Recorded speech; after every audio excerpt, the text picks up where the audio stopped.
Welcome to Holton in Rugby, a development with a difference. Here, more than 6,000 homes have been carefully created in the Warwickshire countryside, complete with new schools, community facilities, walking and cycling trails, and 65 acres of natural habitat for wildlife. About 1,200 dwellings are already occupied, and it's a perfect example of placemaking, creating not just houses, but a thriving community.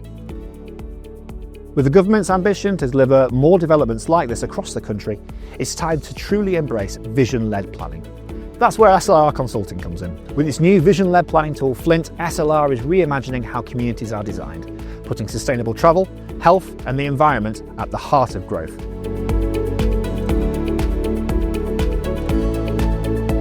So I'm now joined by Mike Axon and Paul Curtis, whose team came up with the idea for the tool. So let's go back to the basics, Paul. Tell us a little bit about the thinking and the idea behind the tool. Well, we know that for a long time, planning has been based around the predict and provide approach, where forecast growth in traffic has been accommodated by increasing road capacity. And we know that's not sustainable from our own research and others, because it just leads to more traffic and more congestion and more emissions. So that's one starting point. The other is the National Planning Policy Framework, which is explicitly now called for a shift to the vision-led planning approach. So Mike, why is that really important for the future of placemaking? Well, firstly, it's critical to the industry. Using this tool, we can accelerate planning, we can accelerate the delivery of homes, and we can do it in such a way that we are actually designing for people, not cars. We can give the public the confidence, we can give the determining authorities the confidence. That is why this is so important. It helps with the growth and the government's policy agenda. And Paul, how does it work in practice? The tool estimates the trip generation from a new residential scheme based on its precise location, the number of dwellings, the housing mix, but then two important levers as well. So the placemaking components, namely the amenities within the scheme, and the mobility components, so public transport, active travel, sustainable modes. And then we use the tool to run scenarios comparing master plans of different designs of those two components, so that we can see how the travel behaviour will change, where you might start adding different amenities or transport components. And Mike, what's the kind of statistical backing for this? What stats are used on this? What it does is it takes national data of whatever type, mixes it with local data as well. So for instance, what we can do is we can understand the observed effect, what's happened historically in certain scenarios based upon things like National Travel Survey or census data. We can tailor that to the circumstances then of the local authority area.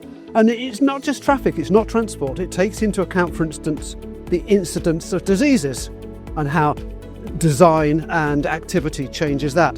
It takes into account the propensity of take-up of EVs, the propensity of take-up of sustainable electricity generation.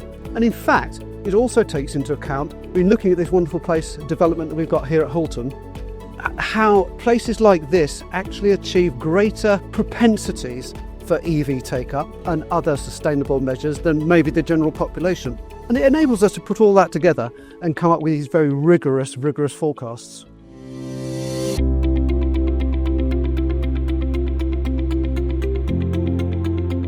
So how else does the tool help master planning? Well, we see quite often in the UK examples where schemes have stalled due to viability issues, particularly where major infrastructure has been determined necessary to bring forward schemes.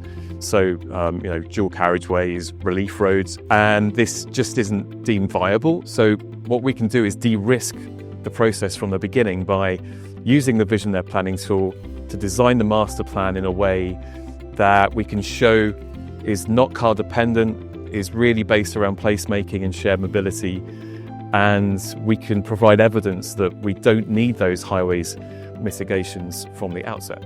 And Mike, I guess that's great news for local authorities and developers alike. Yeah, well, you see in the past, before we had this tool, we had at least two problems. The first one was this, that for expediency, in order to make development happen quickly, we were led down the route of predict and provide in any event. We simply did it because it enabled us to get development away. And that has problems. It means we're spending cost in the wrong place. We're putting it into highways rather than place. And that's wrong. Secondly, though, if we chose to challenge that and push harder, we had delay. in many cases we would end up going to public inquiry and having to make a more difficult case at public inquiry before we got the consents and before we could deliver. And Paul, why is this then significant nationally? Well, we are seeing where things do go to inquiry, the demands of the planning inspectorate to provide better evidence when it comes to what constitutes a sustainable location for a scheme, but also what are the realistic walking distances when it comes to accessing local amenities and local public transport. And that's exactly what the tool does with the data that it holds. I mean, I guess that's the beauty of the tool then, isn't it? It's not just modelling a better future, it's helping build it. Absolutely. With the vision-led planning tool, we can plan for the kind of future we want to see, one that accommodates growth by delivering sustainable communities based around placemaking and mobility, where people come first.